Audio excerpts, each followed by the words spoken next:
North Laurel Jaguar basketball is brought to you all season long by Revolution Physical Therapy in London, Kentucky.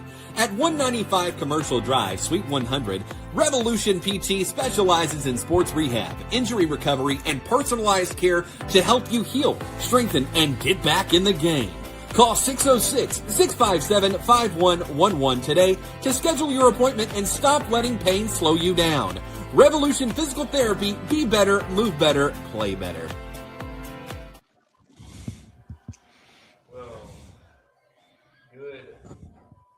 Good evening, everyone. Welcome in to the Late Night Talk Show number 3. Late.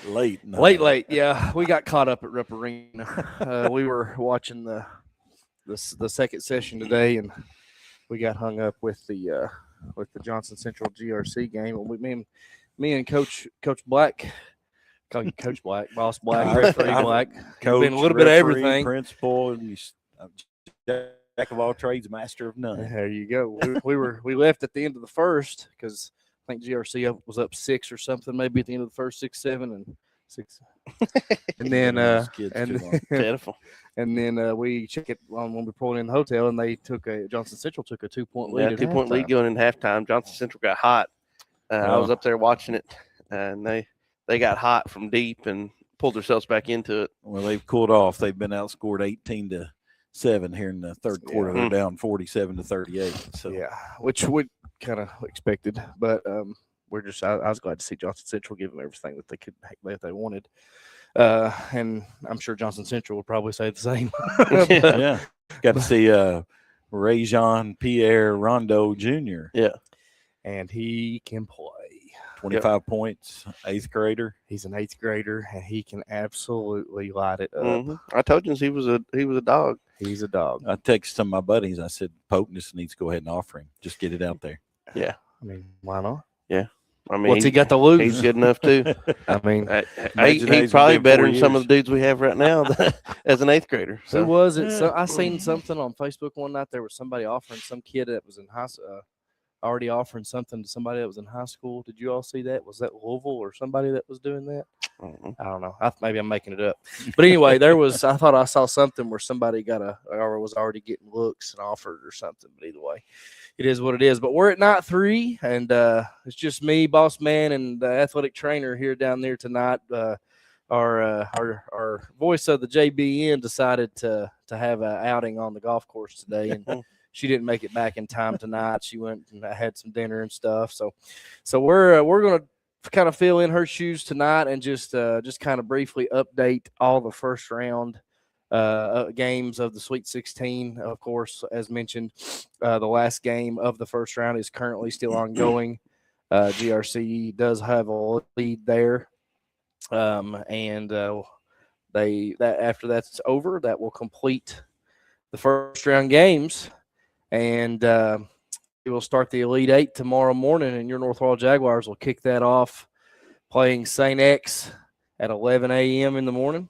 Mm-hmm. And just kind of briefly going through all the first-round games. I know we kind of touched on it a little bit yesterday. But for today, Butler and Hazard kicked off day 2 this morning. And we were practicing at Transy when that game was going on. I was watching on the computer. And Hazard was right in the thick of it. Yeah, the first 3 quarters, they were right there. I was there. They were down 4 with about 7.5 minutes to go in the third or fourth. Didn't score a field goal, I think, for the final 7 minutes. I think they scored 4 points from then on. And so they ended up losing 54-39. So Butler advanced in that 11 o'clock game. And then we went and watched the 1:30 game. And other than the first 2 games, which was us and Warren, and then Cub Cath and St. X. This was probably one of the most anticipated first-round games. It was a really good game. It didn't disappoint. It lived up to the hype. Yeah, it didn't disappoint. And I'm telling you, we got to watch 2 dudes, the Spurlock boy from Boyd and how do I say his name? Langy. Yeah. Langy from Marshall County. And I think it's either his dad or his uncle. It was Dan Langy that played at Marshall in the late 90s, went on to Vanderbilt. Okay. Well, he can play. He probably just put his name at the forefront of 2027 Mr. Basketball after that. Yeah, he's good. I mean, he got to the rim anytime he wanted to in that straight game. Line. He could make his. I mean, he could do things with his body, and he's tall. Like he's 6'6" ish, something probably. I think they list him at 6'7". Okay. Now, he's probably how those heights go. You He's probably cheat more that a little 6'5" bit. Yeah, you or cheat something. that a little bit. But he's good size, shoots it well from outside, and the Spurlock kid. He's going to Youngstown State. Not to downgrade them; they're mid-major, but just watching him, I almost think that he could play somewhere else a little pure better. scorer, man. Yeah, I mean, just a straight up. I mean, without lack of a better term, straight up dog. The dude could pull up from anywhere, and it had as good of a chance of going in as from any spot. Yeah. I mean, at the end there, he got fouled on that one and went ahead and shot it. That was from like 3/4 court, and he banked it in. Yeah. And he's one of those that probably go to Youngstown, and I don't know. That jump from high school to Division I, even if it is mid-major, is huge. But he could go there and play good for a couple of years. Yeah, I mean, he didn't need a whole lot of room to get his shot off. No. Like he was shooting with a hand in his face from 40 foot. Yeah. I mean, he was jacking it. So yeah, that was a good matchup. It was probably, if not, I think it might have been probably the closest game of the first round. Yeah, sure was. Mm-hmm. So that was the 1:30 game. Marshall County ended up advancing 68-64. And this is what KHSA does with the times. That was your 11 and 1:30 game, but those two winners do not meet in the second round. So actually, the 6 o'clock game tonight, which was Pierre Rondo and North Oldham against the state champs of 2 years ago, Lyon County. That game was at 6 o'clock, and North Oldham ended up advancing there 74-61. They will play Louisville Butler at 6 p.m. tomorrow. Yeah. And Marshall County awaits the winner of GRC and Johnson Central. So, I mean, Marshall County, they were impressive. Listen, I have no doubt Marshall County can give GRC a game. Yeah. And if Lange can do that, which I know he's going to have a whole lot, because I'm not downgrading Boyd County. They were a great team. Not very good on defense. You could tell they wanted to get up the floor and try to score. We're going to outscore you teams. Yeah. And I'm not trying to down, because they're a great team. But that's what Marshall County really was able to do, just about anything they wanted offensively with Lange. So I really do believe that that will be a top tier second round Elite Eight matchup with Marshall County. Yeah, and it's probably a good thing the bracket didn't fall where you have Marshall County and Grayson County in the same game, because man, there was a lot of orange there. Yes. I mean, Grayson County brought a lot of fans, and then Marshall County, being far western Kentucky. And I heard something that was a crazy stat. They said that Marshall and Boyd, I mean, you think far west and northeastern Kentucky, that Boyd County could be to Canada quicker than they could get to Marshall County. So I looked it up. He looked it up. We did some research. Hour-wise, no. But like mileage-wise, I think it was like 10 or 15 mile difference. Yeah, I mean, that's just shorter to Canada than it was to Marshall. I just thought that was pretty cool. Yeah, because really all you have to do is go through Ohio and you're there. Yeah. So one more time, your Elite Eight games tomorrow, which of course the last one's not over, but it's projected GRC will pull out on that one. We'll give you another score update here before we go to break. But St. X, North Laurel, 11 o'clock in the morning, kicking off the Elite Eight. Grayson County and Great Crossing will play immediately after at 1:30 in the first session. And then in the second session, you'll have Butler and North Oldham at 6, and then Marshall County, and then what is projected to be GRC, who's up 16. 16 going into the fourth quarter. So it's going to be GRC moving on and playing Marshall County at 8:30 to round out the Elite Eight games tomorrow. Your Final Four will begin at 11 a.m. on Saturday. Will be the winner of St. X and North Laurel against the winner of Grayson County and Great Crossing. And then at 1:30, it'll be the winner of Butler and North Oldham against the winner of Marshall County and GRC. Championship set for 7:30 tomorrow or Saturday evening. So that's the rest of the field. That's how it plays out and lines out. We're going to go ahead and take a break. When we come back, we're going to talk with Coach Valentine and get some insight going into the first round matchup tomorrow with St. X. Thank you for tuning in here on I know it's a little late. Like I said, we got caught up, but it's okay. The little late night talk show here on night number 3 from the Campbell House in Lexington, Kentucky. We'll be right back in just a second.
All right, welcome back to the Late Night Talk Show, Night 3 here from Campbell House, joined now by Coach Valentine. And I know we promised that we'd try to get some guys on here, but they play at 11. They need to be winding down, getting ready for bed. So we won't be able to do any players tonight, but we wanted to get Coach on here and just let him kind of preview us. I mean, I know, Coach, that you talked about how you liked having this day because if you're going to have to play St. X in the second round, it's good to be able to have the Wednesday game, win that game, have the Thursday to prep and get ready to play them on Friday.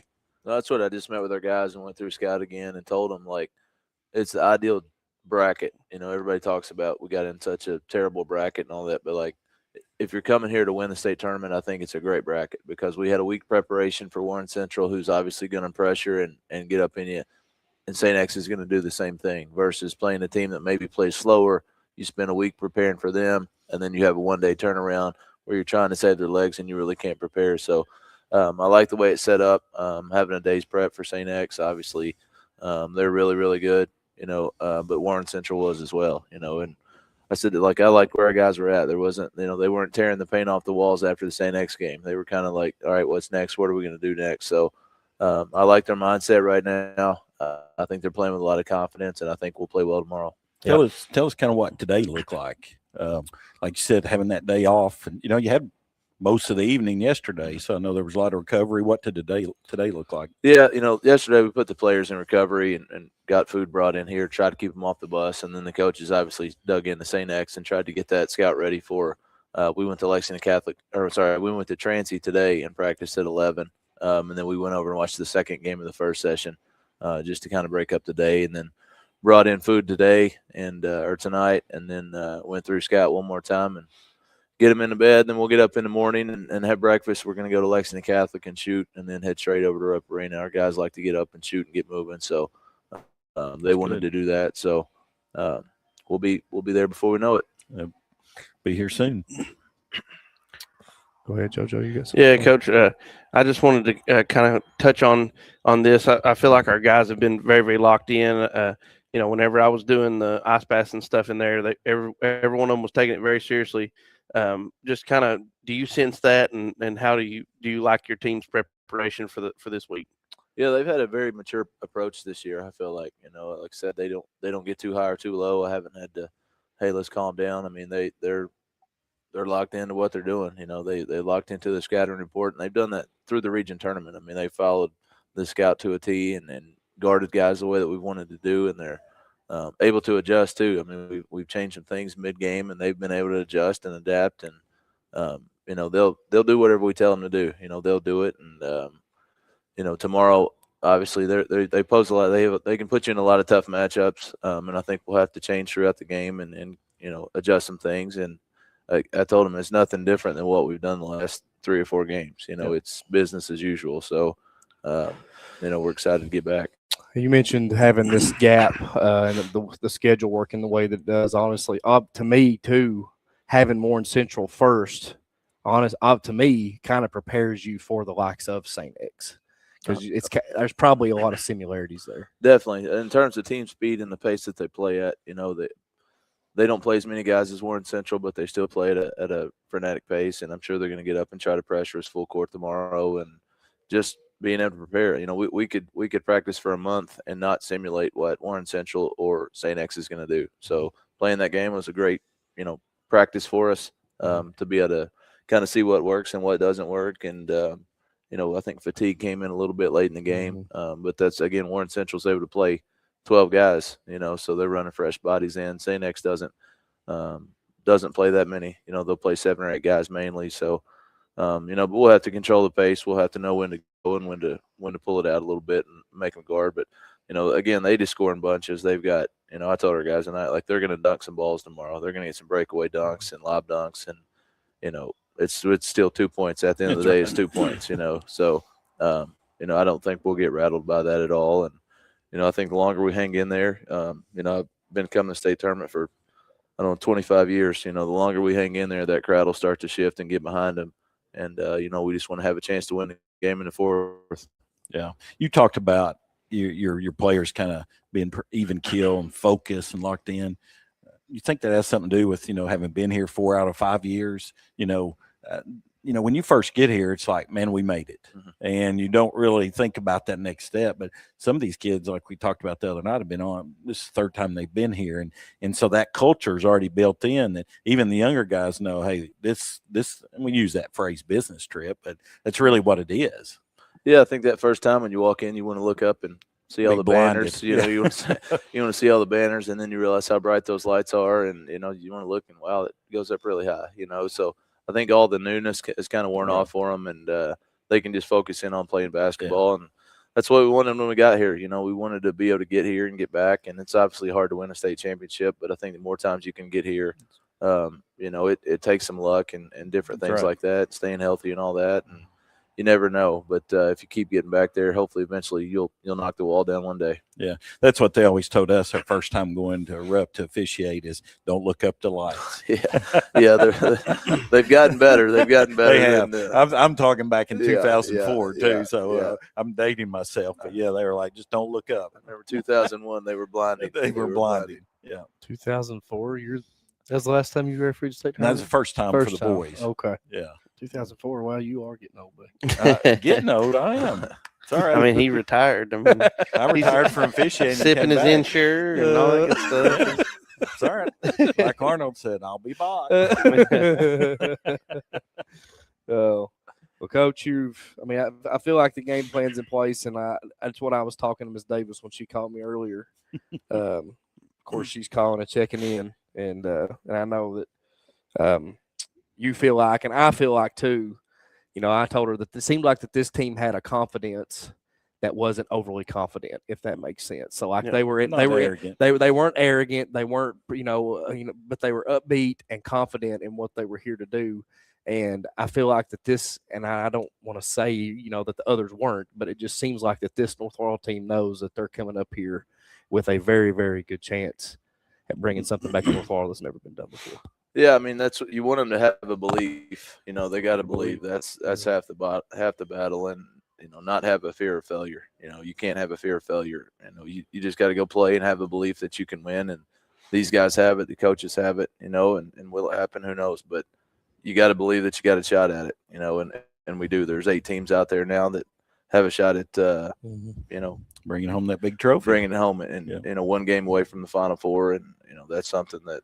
Everybody's always dreamed of. And then like I said, I've told them, if you can get to Saturday morning, anything can happen. Mm-hmm. Absolutely anything can happen. Like I said, I've been coming a number of years, and crazy things happen, on Saturday. So, but we got to take care of business tomorrow. Yeah. Along with that, Coach, I feel like this is the most together team that we have ever had.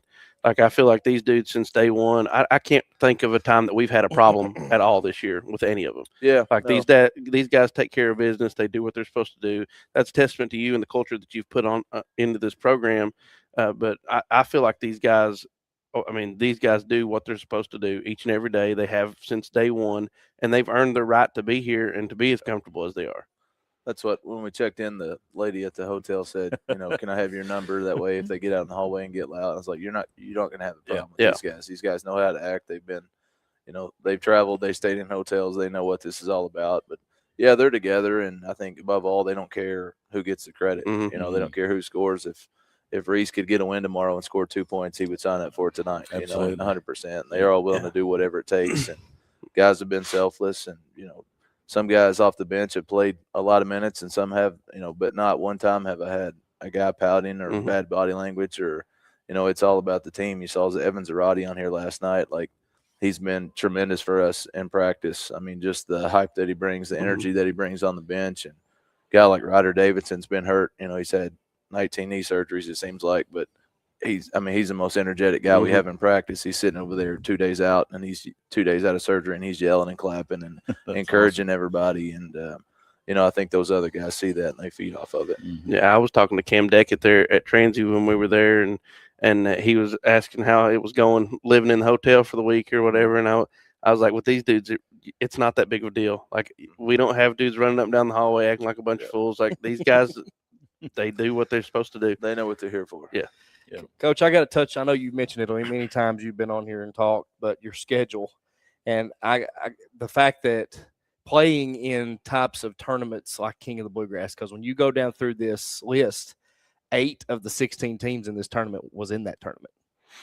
and you were already able, even though you didn't play them, you were able to go up there and at least get a look and see, all 8 of the 16 teams.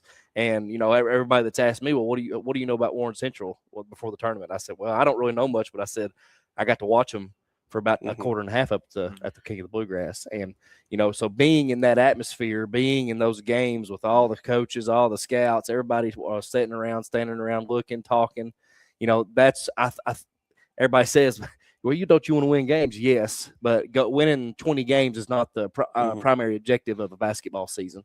But getting that experience, and then when you get to this point, you see why you go and try to play that competition. Yeah, you got to play them. I mean, the King of the Bluegrass has kind of been the ticket to Rupp Arena. Yeah. If you look back over the last 25 years, I don't know how many state champs they've had, but started seeing that early on, like, man, all the teams that play in the KOB are in the state tournament, So it's like you can go there, and if you play well, you may go 1-2, right? Because the teams that are there and playing 3-4 consecutive days. And, I just think that's a great team builder. I think it creates adversity, and I've said that before, like, you have to have some adversity. It can't be, the second round of the region tournament before you feel it, right, before you feel the pressure and have the adversity. And I think this year, certainly that stretch in February brought that to us and opened our eyes up, opened the coaches' eyes up, allowed us to figure out some things we had to work on because – and we say it all the time, we'll play a tough game on Friday and get on a bus and go play Trinity or somebody on Saturday, and then we get beat and we come back and we're like, we could have went to X school and won by 40 and felt a lot better about ourselves. It's very painful to go through at the time. But I think you have to look, you're not playing for an NCAA tournament berth. You're playing to be playing your best basketball at the end of the year. And hopefully you can get on a run in the region. And then, like I said, you get here, anything can happen. Yeah. I remember last year sitting next to Lloyd Gardner. And he was going, now we want North Laurel back in the King of the Bluegrass next year. We want to, you'll talk to Nate, won't you? And I said, I don't get involved in that, but I will let him know that you want us back in the King of the Bluegrass. So, but like I said, when you've got a Mr. Basketball candidate, you've got a team that can compete. You want to expose yourself to those situations, even if you go 1-2 or even 0-3. You can build off of that, and I think you all have for sure. It's kind of like when we went to City Palms with Reed and Ryan. Yes. We knew we were outmatched there. You're playing teams that recruit nationally. It's what they do. They go out and get the best team that they can get, and knew we probably weren't going to go down there and win. I think we ended up going 2-2. But it's the experience for the players. I mean, those guys we played against.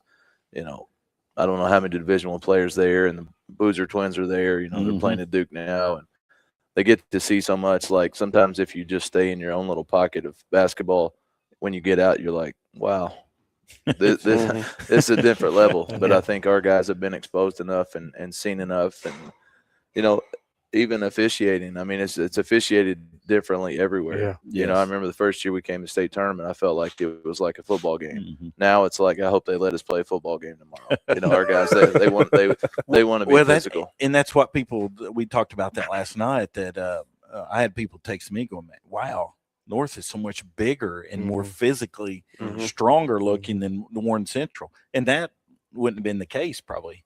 I think the best thing for us is those 15th region guys calling our region tournament because they let you play.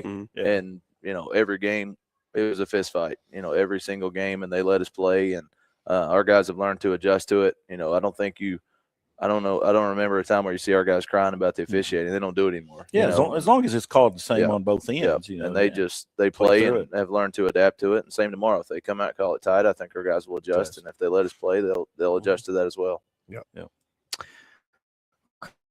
Hey, you all got anything for him? I think I need to let him go up and go Jags. Get ready to roll in the morning. Yeah, if you're listening, you better get your plans lined out and be here in the morning. That's all I got to say. Get that blue and green. We give out all 200 tickets at school today. It's awesome. Pet bus coming. We got all the community support in the world. Had the tickets paid for. People took care of the boys all week this week, and there's no better time than right now to be a North Hall Jaguar. And if you modern day dynasty, that's what Les Dixon says. I'm just I don't put a whole lot of stock in what Les says, so I don't care if he says something good about us or bad about us. I don't really care. You're just perhaps being in the media, I guess. But I would honestly rather him say something bad about us because it seems like he's the kiss of death for everybody that he picks for the region. So. Les, he's just kidding. If you're watching, Yeah, he's kidding. All right, Coach. Best of luck tomorrow, man. We'll be there with bells on, ready to see the Jags get to the Final Four. Awesome. That sounds right. good. All right. We'll take another break. We'll be right back here on the Late Night Talk Show live from the Campbell House, Lexington, Kentucky, on the Jaguar Broadcasting Network.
All right, welcome back to the Jaguar Broadcasting Network here at the Campbell House in Lexington, Kentucky, where the Jags are upstairs getting all tucked in, ready for Betty Bye and ready to wake up and take on St. X in the morning, Joe.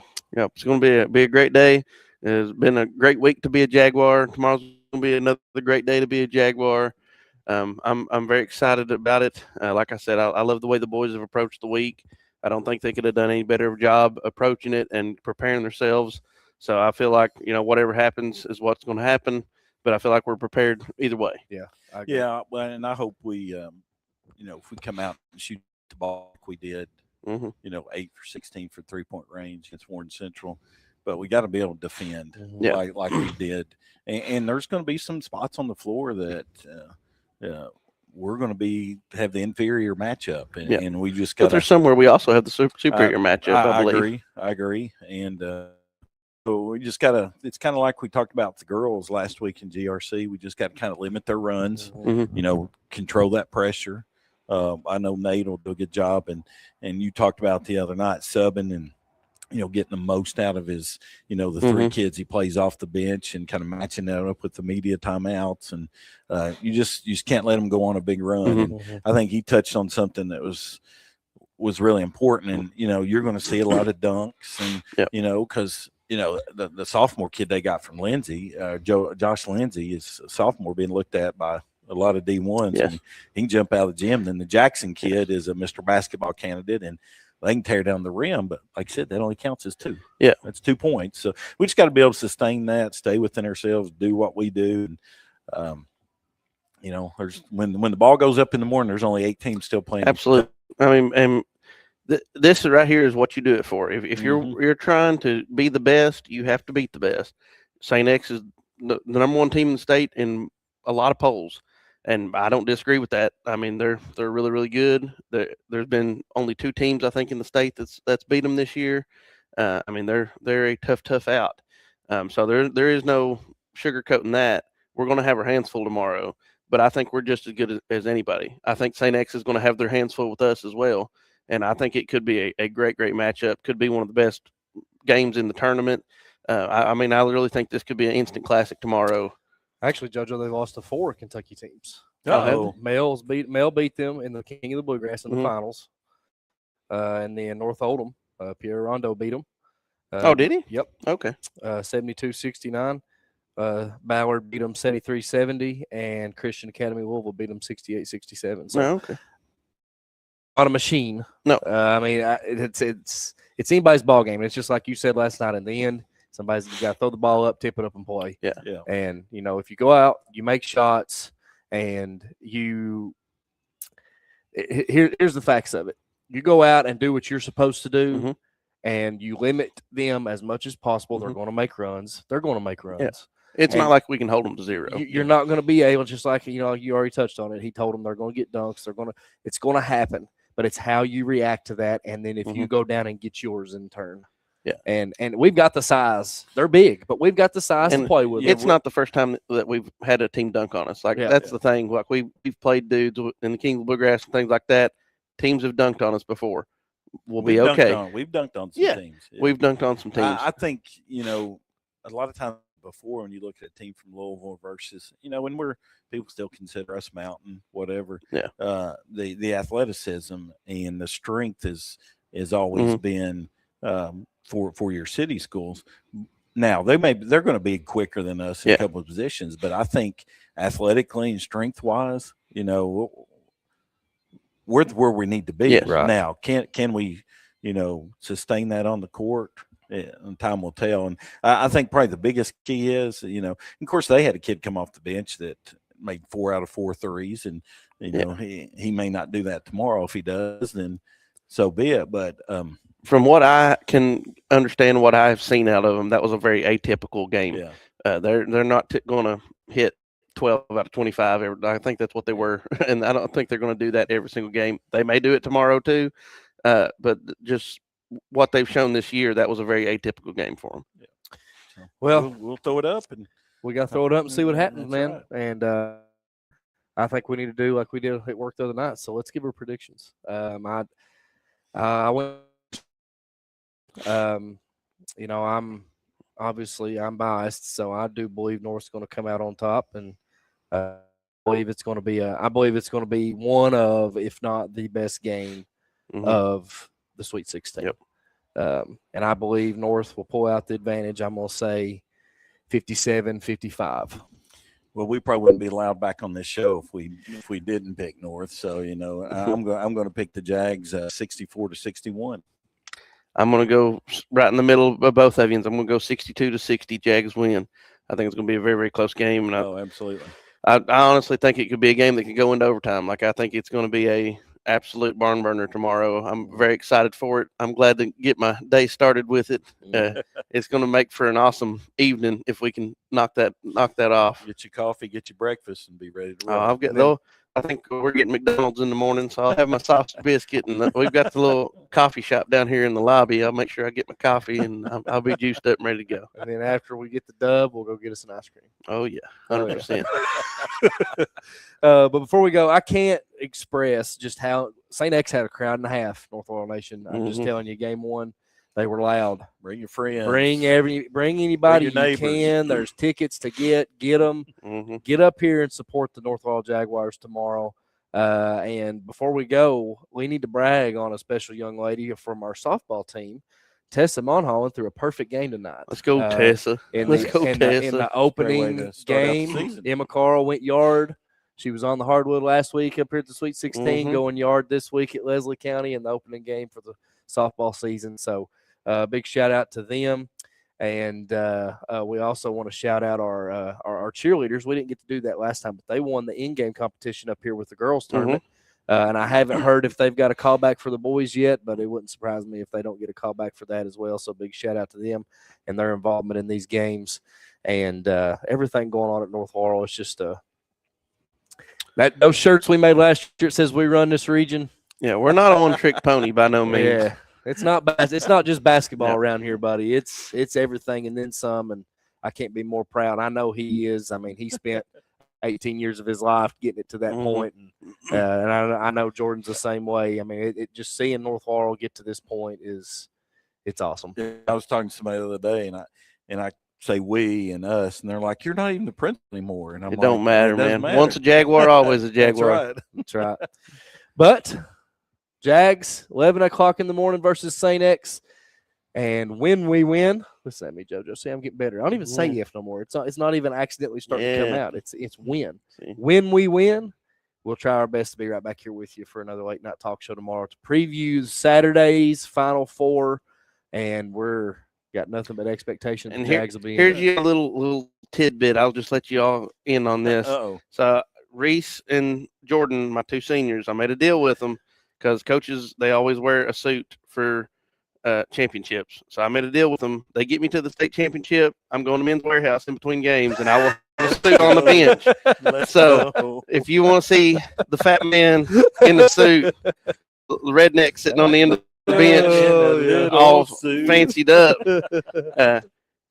That's great. Come on, get you tickets for Saturday night. That would be totally worth it. So I'm all for that. So we can to get JoJo in the suit. That'd be the tip of the cherry on top right there of being in the state finals. So Matt Brooks commented, said Jags by 5. Hey, Jags by 5. We'll take you get that bummed up. You just Man, make sure on that bus. Matt, you might want to leave about 6 in the morning to get here by game time. I've got to tell one on him though. I keep care for me. Tell it. I was going to tell it if you were. Boy, Matt Brooks. Are you done the same story I know? Yeah. Okay. He called me. Okay. Our boy Matt been volunteering to drive. He drives the. Nobody knows what the blue and green bus is. It's literally a blue and green bus. JoJo and them use it for football to kids the equipment in the Sweet 16s. And the region tournaments, they use that as the band bus because they won't let them carry their instruments on a actual bus. So Matt gets on the blue and green bus and drives the band equipment to the arena for the band. So that bus doesn't go faster than like 56 miles an hour, and that's on a straight road. Yeah, that's if you're going downhill. So he's been going to the Lexington last week and this week on the interstate about 55 miles an hour. Well, obviously, when that blue and green bus goes down the interstate and up the interstate at 55 miles an hour, it draws some attention. So he was at work today, and he was driving to Louisville. He called me this morning. He told me this story. He was driving to Louisville to pick up something for work, and he was going a little fast. He got pulled over in Richmond. So I pulled you over, and Matt said, well, I guess I was going fast, and he said, yeah, you're going 85. And he said, what was you going that fast for? Matt said, well, man, I'll be honest with you. Only Matt could just be that quick. I know it. He said, I'll be honest with you. I've been driving a bus up and down this interstate for 2 weeks, and it's only went 55 miles an hour. And he said, I guess I just didn't realize that I was going that fast. And that cop said, buddy, I want you to answer this question for me, and if you can, I'm going to let you go right now. He said, are you the one that drives that blue and green North Laurel bus up this interstate? Said that where they got him going 45. Yeah. He said, me and my brother was over here clocking people on the interstate. We got you going 48 miles an hour. He said, and they said, we were just dying laughing. And Matt said, yeah, that's me. He said, all right, brother, have a good day. Be safe. Slow down. Only Matt Brooks would be able to get out of that situation right there. So the blue and green bus strikes again. And the blue and green bus got him out of a speeding ticket, boys. So, I'm telling you don't hate on my little blue and green bus. Me and Pops took that thing to Barron County a few years ago, And the football team was in a brand spanking new bus. It was like in 2021. They were in a 21 model bus. Me and Pops made it back from Barron County, no problem. We met the dudes going to go pick them up. Bus broke down. Yeah, because their bus broke down. I remember that. Me and Pops was in Somerset in the little blue and green bus when the other bus was going to pick them up. Broke down in Columbia. Yeah, I remember. So their brand new bus didn't make it, but that little blue and green bus did. Yep. All right. Well, we'll close it out here from the late night talk show and be ready to go in the morning at 11 o'clock. Jags, St. X, Rep Arena. Quest for the Final Four starts tomorrow morning, JoJo. Nope, we're going to get it. We're going to get it. Let's get it. Thank you for joining us on the Late Night Talk Show. Be sure to tune in.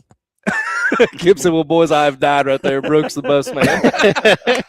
So tune in tomorrow. Jalen and Jared will have the call right here on North Royal Nation, 98.5 WJT, the Light of London, your official home of North Royal Athletics and the Jaguar Broadcasting Network.